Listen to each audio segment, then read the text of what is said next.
welcome back to another episode of Not DnD, which is brought to you by EN Live, part of EN World, the leading tabletop news and review site. My name's Jessica, and I'm your host, but much more interestingly, I have my guest on today, Alexi. Alexi, thanks for joining us. So good to be here.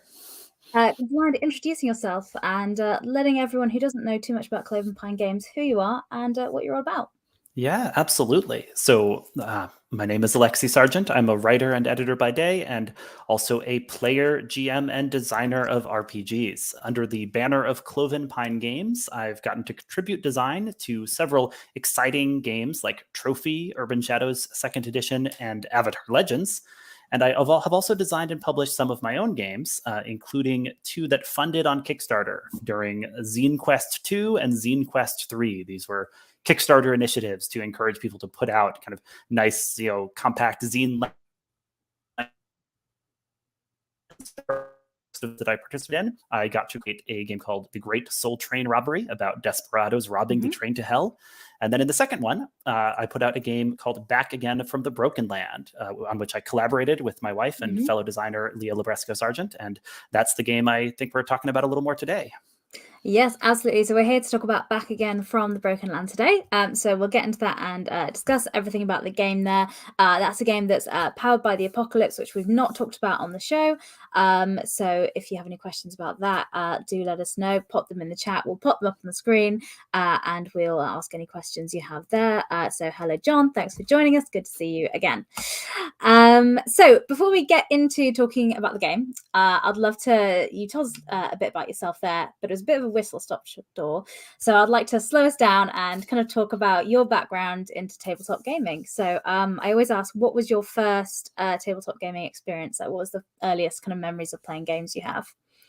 Yeah, so I had always kind of absorbed some things about Dungeons and Dragons through kind of pop cultural osmosis. But when I first sat down to actually play role-playing games, I started on the indie end of the scene. My kind of exposure started with a wonderful podcast. Yeah.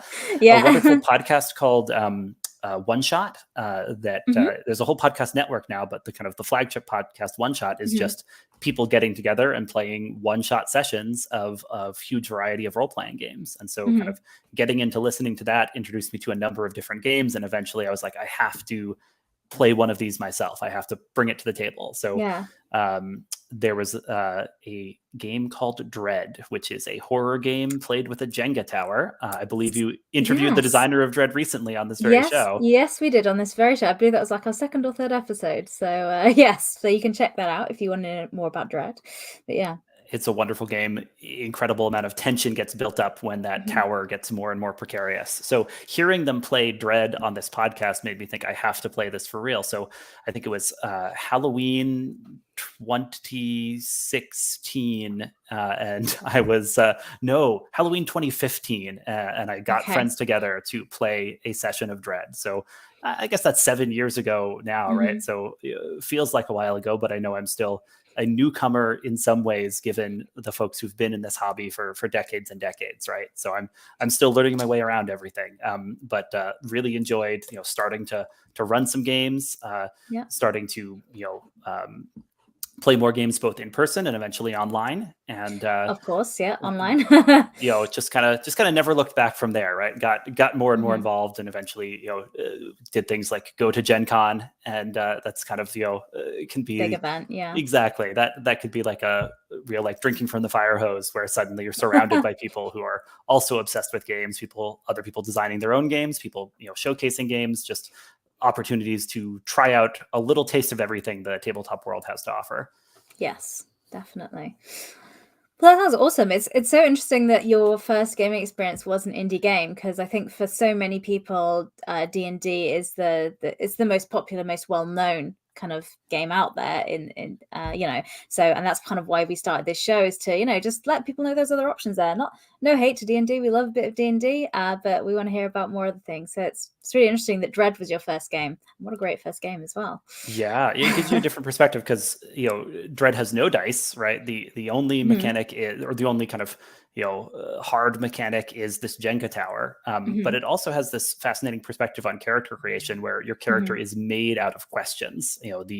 the host of the game puts together these interesting, leading, loaded questions that you have to answer and build your character out of those questions. And something of that has kind of stuck with me, even as I've designed games that are more, dice based, that have, a bit more of a slightly traditional feel, I guess, in that, there's, characters with character sheets and rolling dice to accomplish things, right? But even in those, I'm very interested in what are the questions posed by your character, and even if you have, a bunch of stats on your sheet, can we ask some key questions that make this character come alive? So, in addition to that kind of showcase thing of the Jenga tower, I think Dread also provides a really cool perspective on what it means to be a character in a role-playing game. Because for Dread, a character is a list of questions that the player has to answer. And you kind of answered some of those ahead of time, but some you might still be kind of working over in your mind as you start the game. Like, what does it mean, that that as this character, I'm carrying around a picture in my wallet of someone I've never met, right? Or like,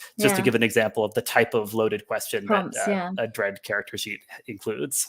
Yeah, and I think that's really interesting, especially for a one-shot, because sometimes for a one-shot, you don't spend a lot of time, well, as a player, prepping for it, because you're kind of like, just going to your friend's house to do this game.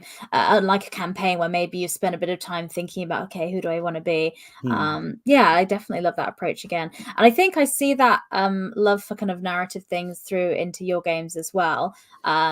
But I'll probably jump back into that when we're talking about Back Again from the Broken Land. But so first of all, to jump into kind of your journey into working in the games industry and making games, how did that transition go from being a player into, becoming writing them and making games? Because you've been involved in some really big games. You've been involved in the biggest Kickstarter tabletop RPG that raised funds on Kickstarter ever, which is Avatar Legends, the role-playing game. How did you get involved in that, and what was the journey building up to that? Yeah, so that all I have to give major credit to Magpie Games, which is the publisher of Avatar Legends and of many other fine games, including Masks, which was the first campaign I ran. So Masks is a superhero RPG.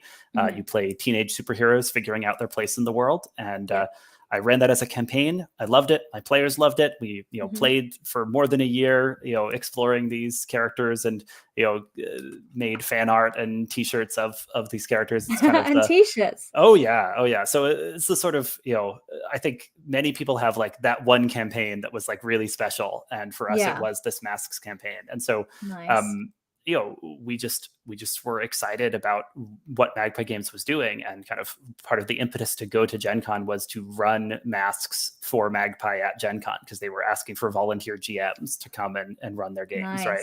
And now Magpie has they've kind of been slowly building to have a huge presence at Gen Con, just running all the games from their catalog, and they've got a nice kind of empowered, excited fan community to be part of that. So I guess I just took it one step further, where when there was news about upcoming Magpie Kickstarters, I got in touch and started pitching them on contributing. So the first of these was Urban Shadows Second Edition, where they were going back around doing a kind of a new expanded, polished version of their game of supernatural urban politics, a kind of urban fantasy game, and I just started pitching playbook ideas, and I managed to get one that they liked, one that Magpie Games was interested in, hiring me to contribute to the second edition of Urban Shadows. And then I did the same thing when they announced they had the Avatar license. Partly because I just love Avatar, right? It's such a wonderful set of animated series, and so the fact that Magpie was doing it, that they were going to do it as a Powered by the Apocalypse game, that meant I would have some, familiarity with the system that they'd be kind of working from as they created this Avatar game. So kind of from the very first announcement, I was, writing to Mark Diaz-Truman, one of the heads of Magpie Games, saying like, hey, I'd love to contribute in some way to this thing. Here are some ideas, and we bounce some ideas back and forth. Not all of my ideas fit with the things that they were thinking about, but kind of something came together that seemed both like something I could write and something that would fit in as one Yeah. of the playbooks or kind of character classes, as it were, Mhm. in Avatar Legends. And so kind of, that's how I became a small part of a big Kickstarter, but I'm very pleased to get to contribute ultimately 2 playbooks to Avatar Legends, because they asked me Nice. to assist with one of the expanded playbooks as well. Nice. So it seems like the summary there is just be really enthusiastic about a publisher, get involved any way you can, be a super fan of whatever they're doing and know the system. And they're kind of that's the combination that brought it all together. Yeah, it helps if you're a known factor for them, right? Like if you're someone who's been like contributing positively to the community, right? Who's been running games for folks and being a a helpful presence, for example, on the Magpie Games Discord, then it is more likely they'll be up to take a look at something you can send in. And obviously they're exercising judgment too. I think if what I'd contributed had been not at all a fit, they would have politely let me down gently on that. But of course, I was able to find something that could slot into the projects they were working on. Yeah, definitely. And I think, speaking from a publisher side at EM Publishing, if we work with people before, it makes you so much more confident to work with them again, because it's little things like, oh, are they a good person to work with? Like, do they listen to your feedback? And because it has to fit with the bigger picture, do they submit stuff on time? That's another big thing there as well. Yeah. Hit your deadlines. Yeah. Well, if you do that, that makes me happy. Me doing the business back end things, the less creative side of it, helps out a lot. But moving on to other things you've done, because you were nominated for an Emmy Award as well. So you have a couple of nominations. That must have been kind of an exciting time to get some kind of, recognition in the industry for your work. Absolutely. Yeah. So my game Secret Science Sewer Siblings was nominated for an Emmy for Best Free Game. What a title. Yeah. It's a game about teenage mutant sewer mutants, critters banding together to rescue their mentor who's been kidnapped by the bad guys. It is very much a on-ramp game. It was something I wrote for a game jam, which is a little kind of game, a friendly game contest, prompting people to submit games within a certain parameters. And this game jam was all about on-ramp games that could, be easily presented to new players, could kind of get someone interested in, starting to play who hadn't played before. And so I came up with what I hoped would be a nice, easy hook for anyone familiar with Teenage Mutant Ninja Turtles, the kind of obvious bit of inspirational media for this. Oh, really? I had no idea. I thought this was all your It's very subtle. Creation. It's very tricky to catch that connection there. Yeah, I would never. And I think what's really nice is it's a 2-page game that's available for free on itch.io. So if you go to the Cloven Pine Games storefront, yes, you can find it right there. And I'm always pleased when I hear about people running it for folks, especially younger players who are just getting a taste of tabletop gaming for the first time.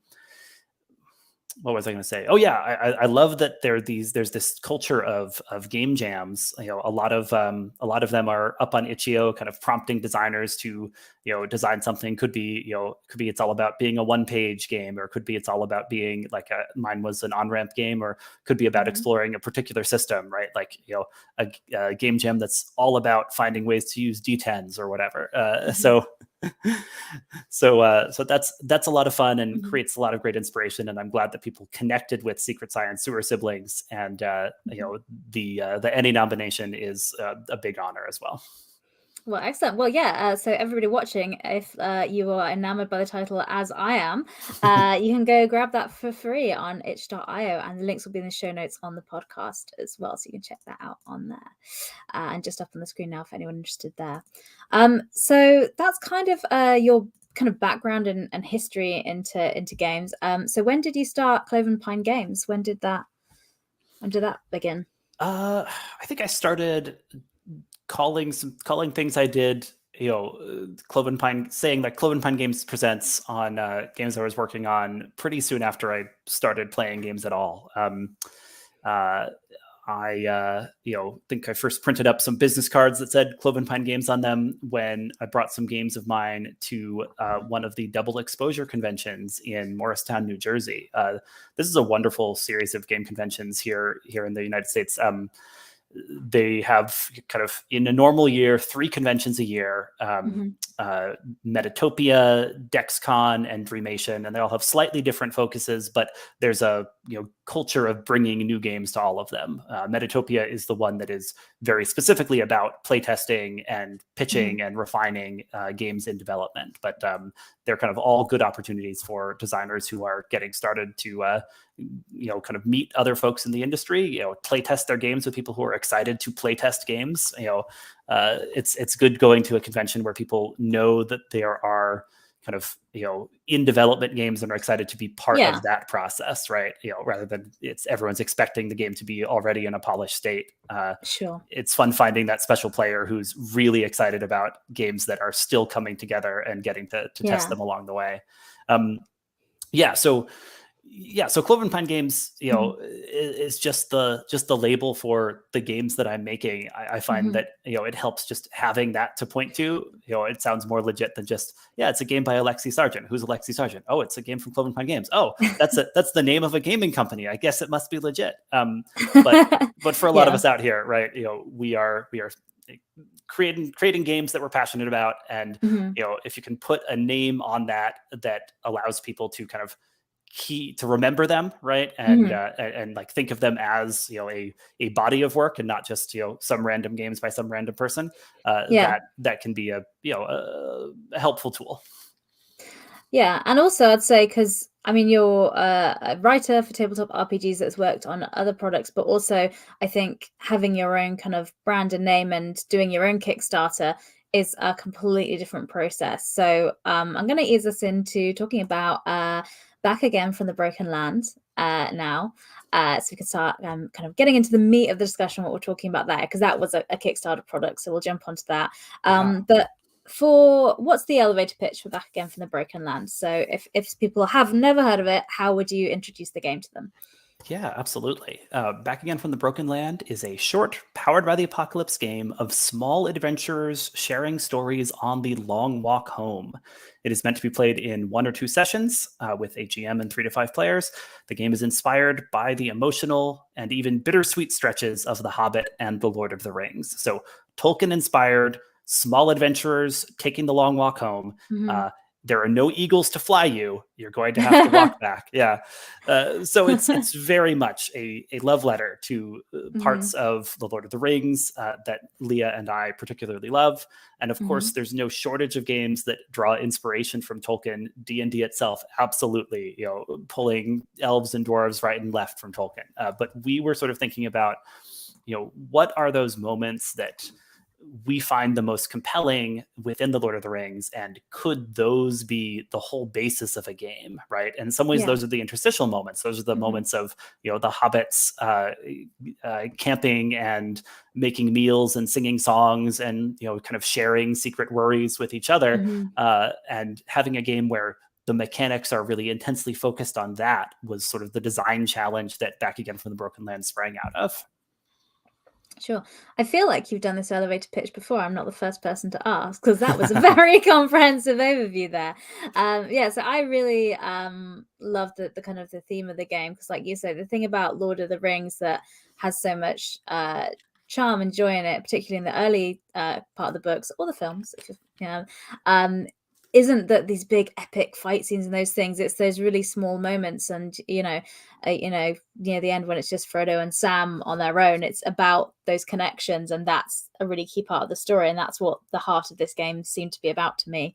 There was kind of an inkling of this game that started when a design challenge was going around Twitter asking people to just design moves for 6 fictional characters, and people, you like put up the prompt and people asked you to design a move for a particular character. And so someone said to me, Samwise Gamgee, and I was like, okay, what a guy. What would the Samwise Gamgee move be? And so I came up with a move called I can carry you. And that, a version of that move exists now in Backing Up from the Broken Land. So kind of in some ways that move came before the game itself, just from being excited to design a Samwise Gamgee move and then start thinking about like what sort of a game would this fit in? What mechanics does this move imply? I've said in this move something about taking on burdens. Well, what are burdens? The move doesn't make me define that, but if I'm going to turn it into a game, I have to define what does it mean for a character to be carrying a burden, and that became one of the major themes and mechanics of Back Again from the Broken Land, the emotional baggage these characters are carrying because they've just completed this epic quest, and now what we're seeing is a homeward journey where they will have to reckon with those burdens that are weighing them down. Yeah, and to get into kind of the mechanics of it, so as we mentioned before, we mentioned Powered by the Apocalypse. So you've worked on other projects with that, and that's what you chose to kind of put in this game. So for people that aren't familiar with that system, could you just talk us through how that works and what that looks like, and why it fits so well with what you were just saying? I'm very happy to. I love Powered by the Apocalypse as a system. I mentioned a couple games I think already that are powered by the Apocalypse, including Masks, Urban Shadows, and the Avatar Legends RPG. So this all stems from work that Vincent and Magai Baker did with Apocalypse World. And then they kind of made clear that anyone who found Apocalypse World inspiring could call their game Powered by the Apocalypse. And there's to use the logo, you have to get a sign off from Vince and Magai, but they are very generous in letting people brand themselves as PBTA. Inspiration from Apocalypse World. Now, of course, many types of games can draw inspiration from Apocalypse World. So PBTA can be a really broad label. But if we're talking about some of the games that are most easily recognized as PBTA or kind of near the core of PBTA space, what you'll often find is games where there are characters defined by playbooks, which means you kind of you have this nice printout that has all of the main rules you need to know about your character on it, and it's often not just about like what you can do. It's often a playbook that gives you a sense of what this character's arc is going to be, what this character's central questions are. For example, in Backing Up from the Broken Land, some of the playbooks I included are the Shepherd, the Volunteer, the Wayfinder, the Turncoat. And on each of these, I have a central question right at the top of the page. So if you open up the Shepherd and you're getting ready to play this character, it says at the top, "When hope flickers, your companions look to you. How will you keep your flock together?" And that is kind of right there at the top. And that's going to be the kind of question about your character. So, more so than abilities, sometimes that kind of narrative direction is the key thing that defines a character in a Powered by the Apocalypse game. So it drives kind of the role play and makes you think about who your character is and what their motivations are in the game. Absolutely, yeah. Powered by the Apocalypse games are often also characterized by having a set of moves where kind of rather than a sort of a skill check, right? Rather than some other ways of handling resolution of conflict or tasks, Powered by the Apocalypse kind of relies on this structure of moves where the conversation is flowing, the GM is describing the world, the players are describing what the characters do, and then the player describes something that triggers a move, right? So you say, I get up in his face and start berating him to get him to back down. And it's like, well, it sounds to me like you're going aggro, right? And you look at the basic moves list, there's a move right there called going aggro. It says when you go aggro, roll plus hard. And it's like, all right, here we go, off to the races. We're going to roll plus hard.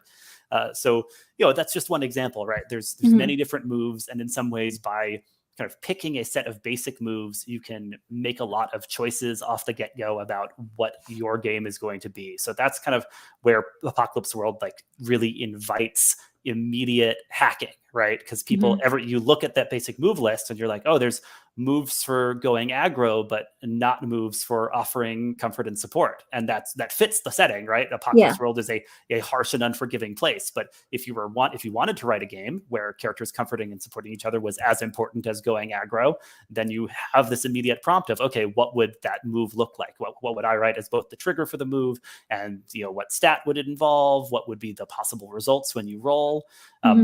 when you roll the move, kind of in most Powered by the Apocalypse games, you're looking at kind of 3 bands of results where you roll 2d6 plus your stat, and if the total is a 6 or less, that is a miss. You are in the GM's hands. You might not necessarily fail, but the GM is kind of instructed to make the fiction more interesting and probably make your life more complicated with their reaction to your miss. But you get a little more control if you roll higher, right? If you roll a 7 to 9, that's a partial or mixed success where you get some of what you want, but you're often picking a more limited or not ideal version of what you're aiming for. And then a 10 plus is a full strong success where your character gets like more ability to kind of really like take the reins of the fiction in that moment. And the hope is if the move's designed well, all of those results are interesting. Yeah, and someone's commented there saying that I'm guessing Mike is not a person who rolls very well with their dice. They said the best part is that the GM doesn't have to roll any dice necessarily. Yeah, so they don't need to.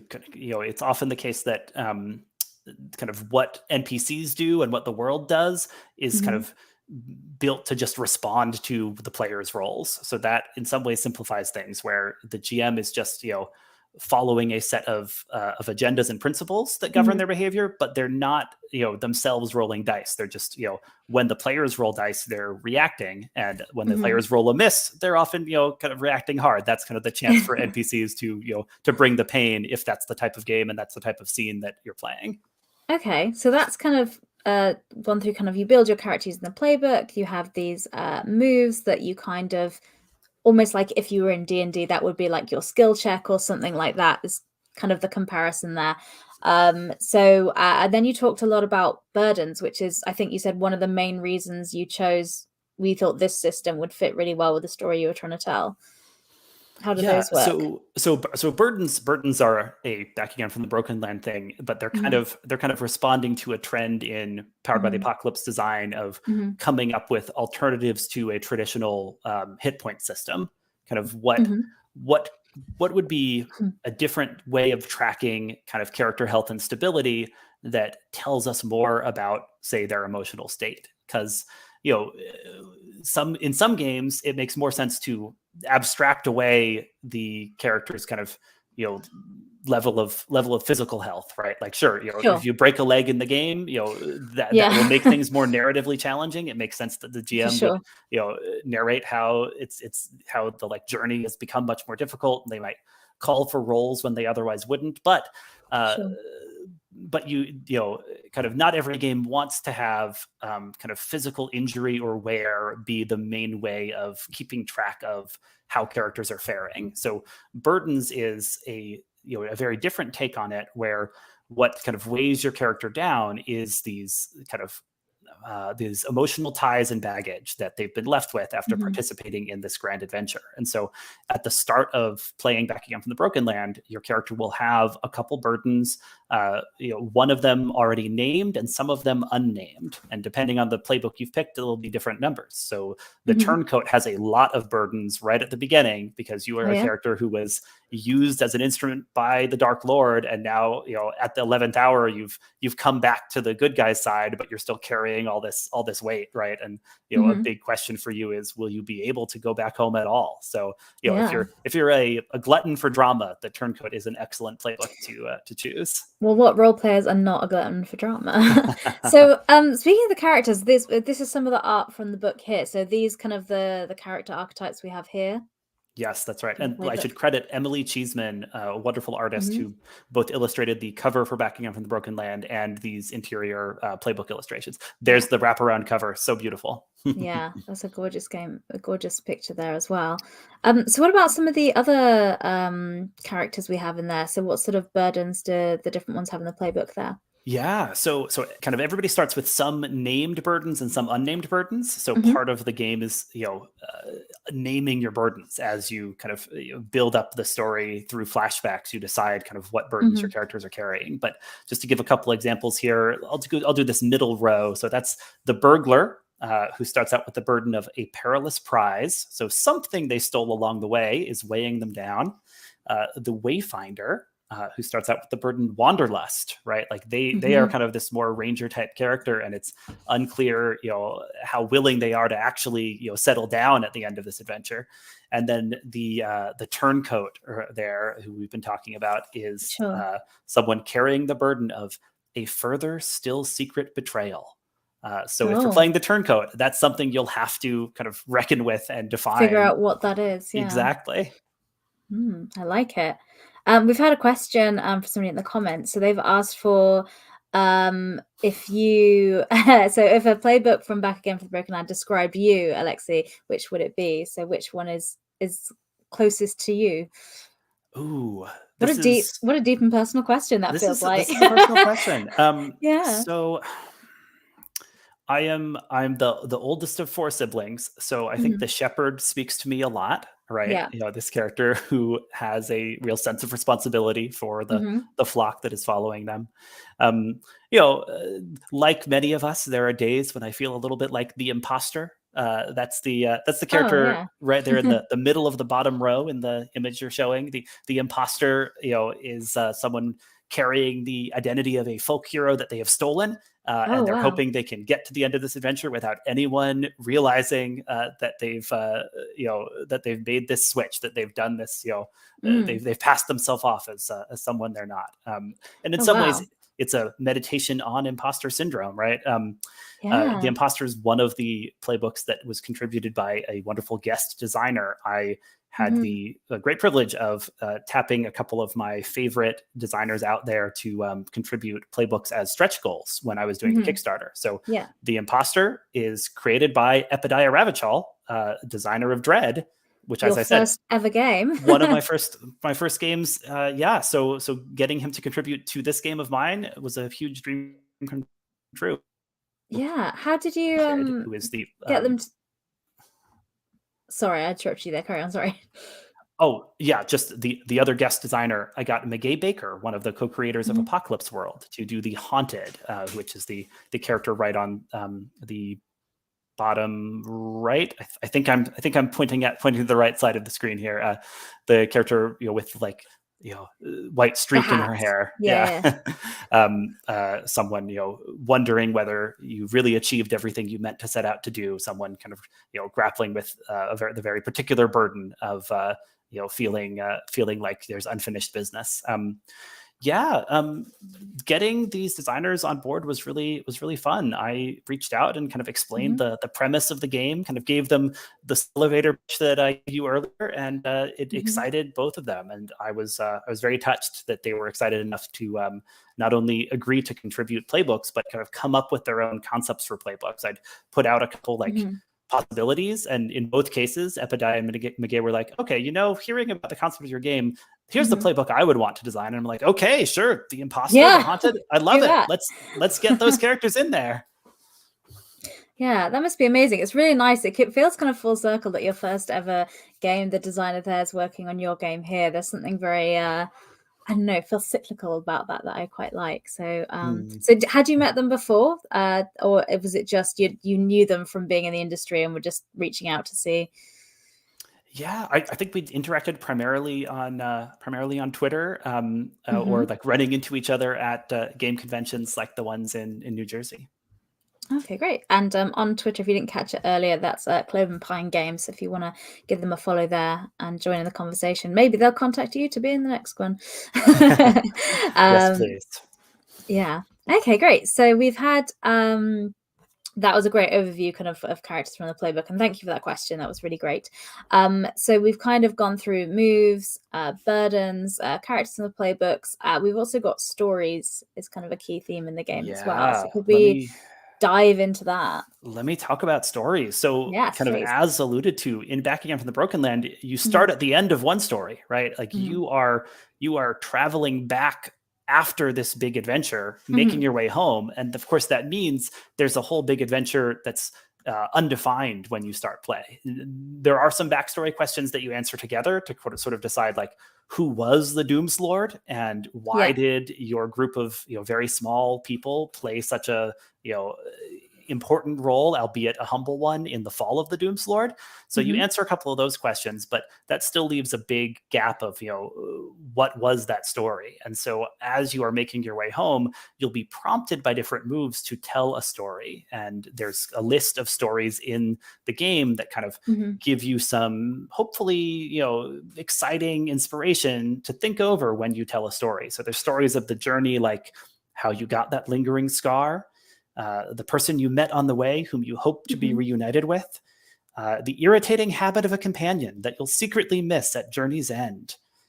So these are, prompts that kind of get you thinking, give you something to build on as your character tells a story that then helps to fill in for everybody a bit of the kind of shared backstory you're discovering as you make the journey home.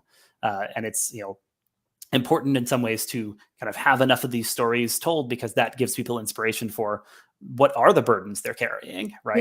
Yeah. Because once you've told a story of how you got the scar, then somebody else can be like, you know what, I think one of my burdens is that I wasn't there to protect you when you got that scar. And that gives them a way to name their burden. And in order to clear their burden, they have to name it. So at the end of the journey, your epilogue will depend on how many burdens you're still carrying, both named and unnamed. And so to kind of get the happiest ending, you want to have gotten the chance to both name and clear as many burdens as you can during your journey. Okay, great. So you mentioned earlier that this is designed to be played over 1 or 2 sessions. So what would like the structure of the whole kind of game look like? How would, if we were sat down to play a game, I'm very glad you asked. I'm flipping open to the GM materials in my printed copy here of Back from the Broken Land, because the first section is called The Shape of the Game.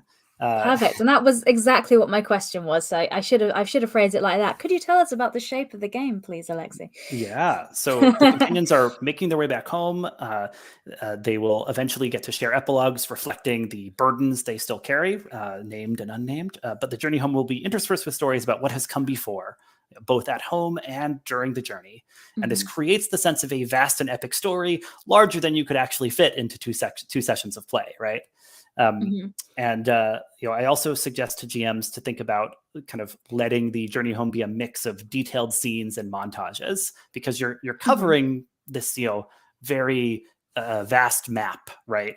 But that just has kind of particular sites along the way showing the places you might be kind of focusing in on during the journey. So the story can represent months of travel, right? But we kind of have some parts be montages and some parts be we're really focusing in to see how this Fellowship of Small Adventurers makes their way through the Torchlit Swampland, for example.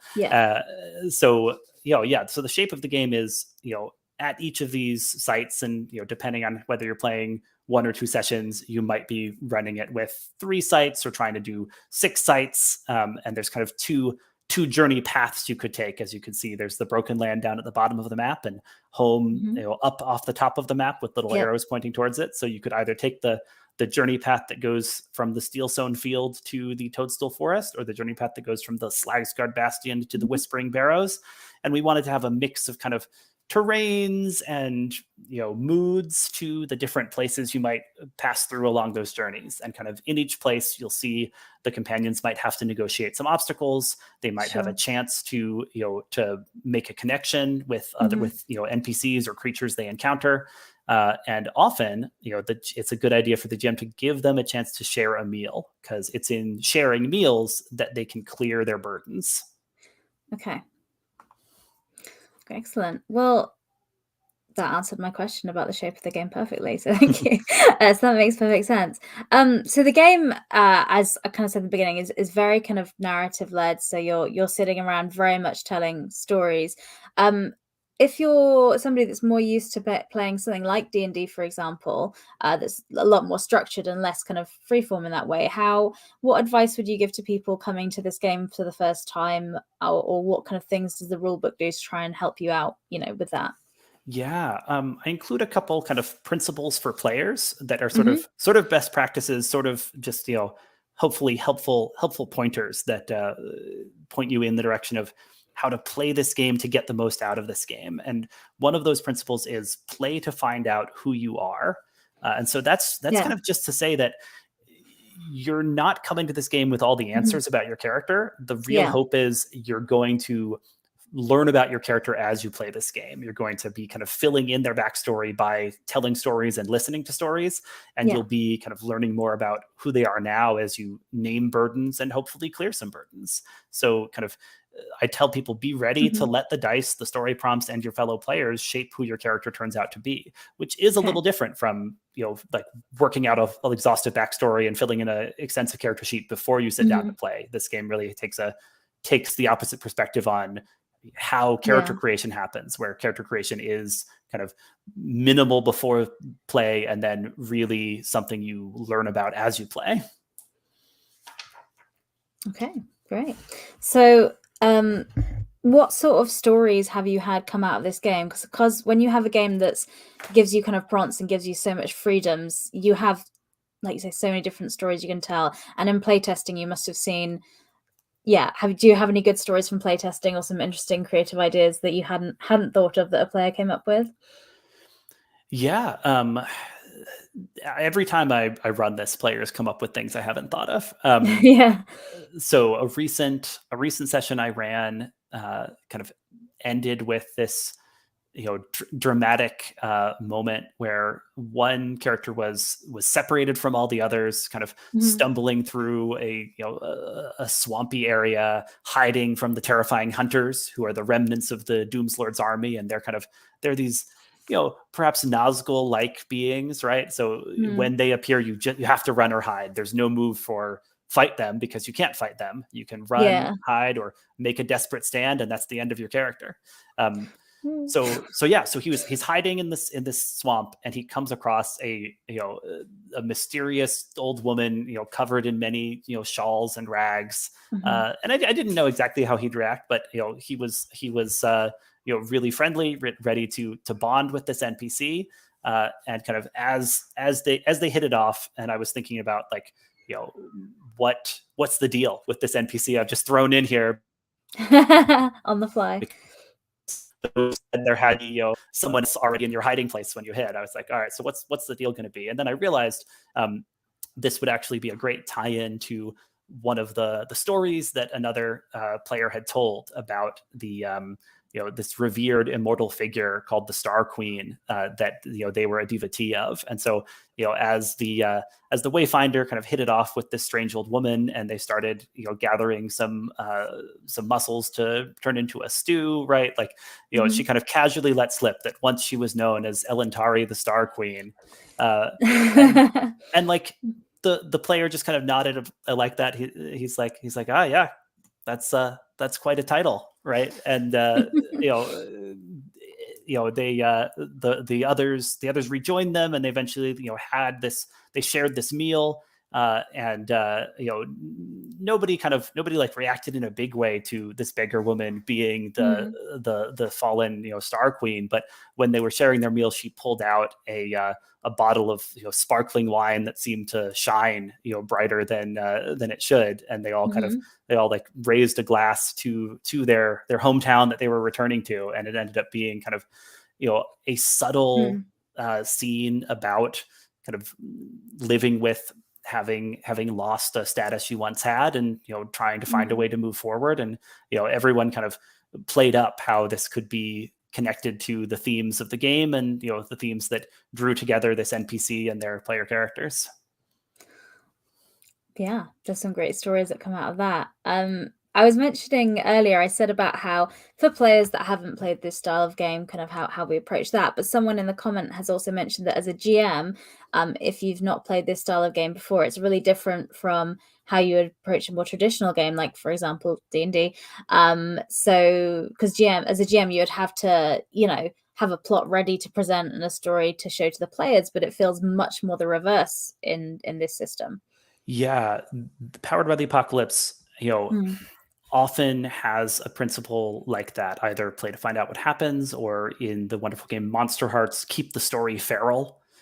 So there's just a sense of, if you're playing PBTA, you have to be ready to react to what the dice offer, what the other players around the table offer, and that's going to kind of bring you to someplace more interesting than you would have gotten to with a like kind of pre-prepped plot. And kind of picking up one of these games is signing on to giving that a go, trying to play according to that principle where the GM has created hopefully an interesting situation, or the GM has, in the case of a one-shot game, they're more likely to be drawing from a book that hopefully has interesting situations proffered to them.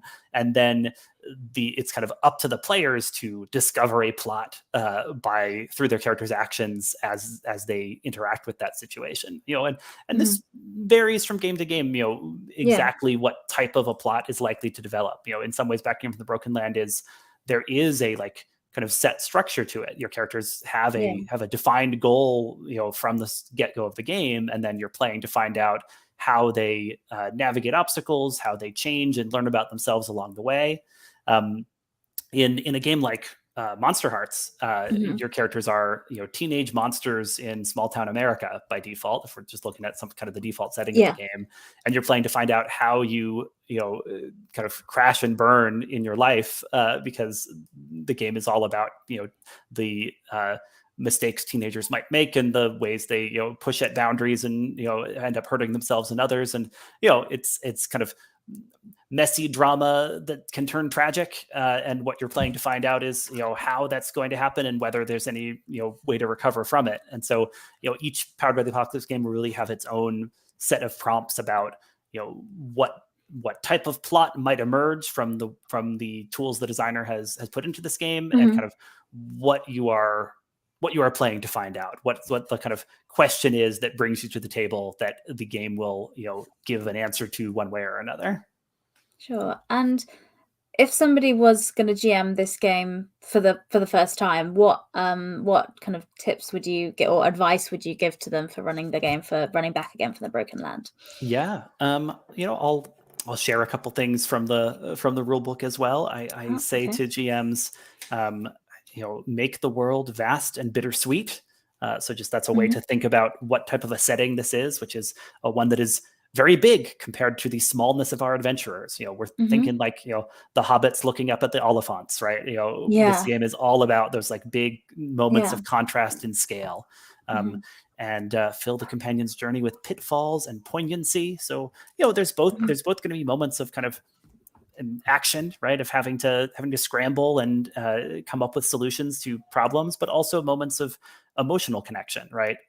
We're playing this game to see the companions on this journey, and also to see there's those quieter moments where they're gathered around a campfire and somebody is making do with the rations that are left and trying to tell a story to raise their companion's spirits. And giving a sort of balance there is one of the key roles of the GM. As you manage this kind of the pace of the game, thinking about leaving room for stories and meals is a big important element of Back Again from the Broken Land that might not feel as important in a game where stories and meals aren't the focus, or right, like if stories and meals are just a sideshow, you might feel like, okay, we can kind of skip past that to get to the adventure. But in this game, the stories and meals kind of are the adventure. Yeah, definitely, which is such a nice different pace. I could almost picture this being a way that you kind of summarize a kind of campaign or something. If you're doing like a really big long campaign that's more combat focused, this could be something you do kind of almost as a palate cleanser to try and get some kind of more narrative role play in. If you've just run a big action focused campaign and it like ended with some kind of epic confrontation involving armies and whatnot, you could very easily decide that this game is telling the story of some other characters that were in like below your PC's notice, who came and participated and now are like making their way home after that big battle. Like it is I think it is ripe to be used in that way. Awesome. That's kind of what I was hoping. So, because that sounds really interesting to me, because it would be a way to get other little moments and stories of the wider world beyond, your epic hero characters. You just have like these more ordinary people, which is a totally different story. Yeah. We've had a question as well about, so using the rules from Back Again from the Broken Land, could you make it like a post-apocalyptic or a different sort of genre opposed to the classic fantasy Lord of the Rings setting? Yeah, that would be possible.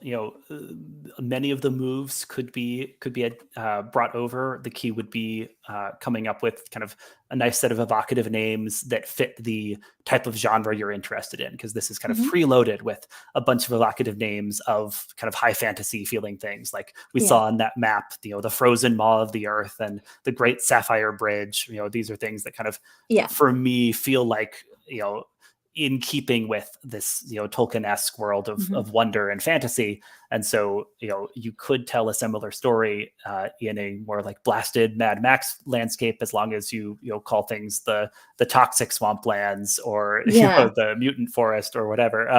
Yeah. And I even had a chat with my wonderful friend Rich Rogers, who runs a lot of games set in the Star Wars galaxy. Oh, okay. He will take a existing game and be like, where could this fit into Star Wars? Can I take this game of narco fiction called Cartel and make it about criminals in Star Wars involved in the Hutt cartel? And he did, and it works.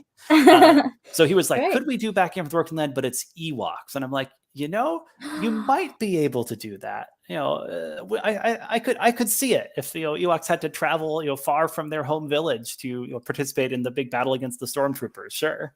Oh my goodness, you just touched it. Like, I was in a Star Wars campaign and my GM would not let me play an Ewok. So you saying that has just brought memories and things to me. They're like, but you couldn't communicate with the other players. And I was like, I could make my feelings known very easily as an Ewok. It'd be, yeah, I don't have the language skills, but I know exactly how I'd do that. Yeah, so sorry, you saying that was like, oh my goodness, yes. So a lot of people are having a bit of love for the game. So Alex was just saying they love the sound of the game so much. So where can they get it? Is it available? Where can they grab the game? It is. So you can get the PDF of the game on my Itch.io page. So Cloven Pine Games on Itch.io has a bunch of my games, and you can download the Backgammon from Broken Land PDF there. If you're interested in a physical copy, like the wonderful one I am holding up, pre-orders are still open. So through the kind of there we go, through the pledge manager, where my Kickstarter backers have been entering their information to get their copies, which are coming out very soon. Other folks who missed the Kickstarter have the opportunity to pre-order and receive the physical copy as well. They'll be open for not too long from now. I would say, probably years down, but folks who are interested in. Oh, am I still Oh, yeah, coming you through? I lost me a saw a little little bit there, blip on but you the screen. jumped up a bit there. So how long will they be available for? Pre-orders will be available for another week or so. And then folks who are interested later in getting a physical copy of the game will be able to order one from Indie Press Revolution. So eventually there'll be a listing up there for Back Again from the Broken Land. Excellent. That's great to hear. So I put the links in the chat as well, and we'll put the links in the show notes for both of those places. So if you're listening to the podcast later, you can check that out. And if you're watching us live now, you can just click the link, because that's quite a long link I put up in the banner there that you probably don't want to type out there. So we are coming up to the top of the hour. So if you have any questions for Alexi, now is the time to ask them. So just pop them in the chat and we'll put them up on the screen to answer for you. But if, of course, you miss your moment and you think, oh, I need to ask this, of course, you can stay in touch with them at Twitter, which is Cloven Pine Games. And also, you also have like a newsletter with the Cloven Pine Substack there. That's right. Yeah. Murmurs from the Cloven Pine is my Substack newsletter. So every month I put out a little newsletter that talks about some games I've run and games I've played. Often I'll have a little discussion of some concept from game design. Most recently, I discussed, why use stats in game design, because this is kind of a fun, debate, right? Where there's games where you don't have stats at all. So it's like, okay, but what do you gain from having stats? And I kind of said, like, look, games differ, but here's a list of cool things that stats can do in a game, including kind of be a pitch for the game, like my game Secret Science Sewer Siblings, where your 4 stats are teenager, mutant, ninja, and critter. So talking about all sorts of game design concepts and sharing stories from games I've run or played. You can subscribe on Substack to get that. Excellent way to stay in touch. So there's an important question asked in every show, which somebody has asked, which is, what is your favorite tabletop role-playing game? And the rule I put in is it can't be one you've worked on and not one we've kind of discussed today. So there's the caveat on that question. It makes it a very tough question because I did get to talk about some of my favorite games along the way, including Dread and Masks. But a couple other games that are near the top of my list and that I'd love to recommend folks to check out are Escape from Dino Island. This is a game by Sam Roberts and Sam Tung that is about going to a island full of dinosaurs and trying to escape from it and perhaps solve some of its mysteries along the way. And it's built to work as a one-shot or a two-shot game, and similarly has this this sense of kind of quickly you build your characters and then you'll learn more about them if they survive long enough to tell some stories of their background. But of course, they could get eaten by dinosaurs along the way. So I mean, of course, that's the risk. Yeah, that is always the risk. It's a very slick little game. I love it. Another game I will recommend highly here. This is all these games I'm recommending are also powered by the Apocalypse. So if hearing about that system intrigued you, these are some good games that play around with what powered by the Apocalypse games can be, and that's always fun. Girl Underground is this other game I'm going to recommend. That's by Lauren McManaman and Jesse Ross. It is a game about a curious girl in a wondrous world along the lines of Alice in Wonderland or The Wizard of Oz or even Spirited Away, where there is a shared character of the girl who has fallen into this world. And then each player, in addition to taking turns being the girl, also plays one of her mysterious companions, or, the kind of, like the Scarecrow or the Tin Man or the Lion, right? Like these strange beings that have, become the companions of the girl as she learns lessons and kind of develops her own beliefs in this strange world she's fallen into. So that is another exciting powered by the Apocalypse game. Lastly, I'll plug a cool game from Magpie.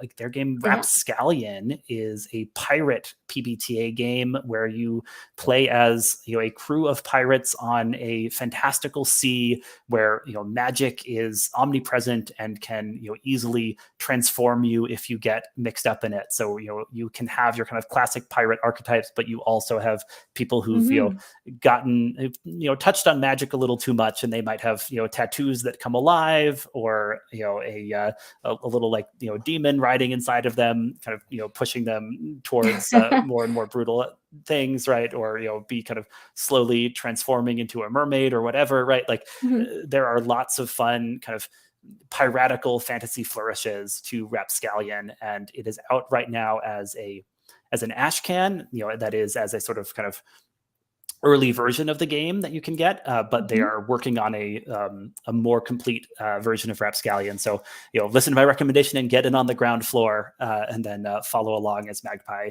turns Rapscallion into the epic pirate game it is shaping up to be. Excellent. That sounds great. Well, thank you for those recommendations. We have had a quick question about Back Again from the Broken Land. Is it likely to be available on DriveThruRPG or at the moment? I may post the PDF on DriveThruRPG. I don't know if I'm going to go for print on demand there, but there will be ways to get a hold of the printed copy through Indie Press Revolution. Okay, there we go. And for this week, as we mentioned, the link we put in the chat as well, so you can go now. Yeah. If you act now, you can get in a pre-order and receive your physical copy, as we send it out to Kickstarter backers. Okay, well, that's great. Well, thank you very much for confirming that. So we're kind of coming up to the end of the session now. So Alexi, thank you so much for coming on and sharing your game with us and telling us all about that. We've got the links there so people can stay in touch and hear more about your games. Oh yeah, they got that up on there. So we have another episode of Not DnD next week on Monday. Next week we are talking about this book, Warhammer Fantasy Roleplay. So that will be coming on next week at Monday, 10 p.m. BST. Slightly different pace game than what we talked about this week. So we love the variety there. Also, tomorrow on Twitch here on EN Publishing, we've got the third episode of the Starcross Seaway, looking at Level Up Advanced 5th edition. But of course, you can get a summary and schedule of all the shows at enliverpg.com. So you can check that out there to see our full schedule. And as I mentioned before, all of the shows are brought to you by EN Live, which is part of EN World, the leading tabletop news and review site. So thank you very much, everybody there. Oh, we have had one quick question I will jump in before we jump off, will the print version be available in the UK? That so yeah, if you pre-order, yes, we're definitely doing international shipping for pre-orders. Great. I actually don't know about where Indie Press Revolution ships. I bet they will ship to the UK too, but if you want to guarantee that you get it, pre-order it now. That's great. Sorry, I just wanted to jump in on that because I saw that. I was like, that's an excellent question. It's a time-bound anyway, question. Yeah, well-timed question. Okay. Well, thank you so much, everybody, for coming. Alexi, thank you so much for your time and coming on today. Absolutely. It was a lot of fun. Okay, that's great. Well, thanks very much, and hopefully see you next week, everybody else.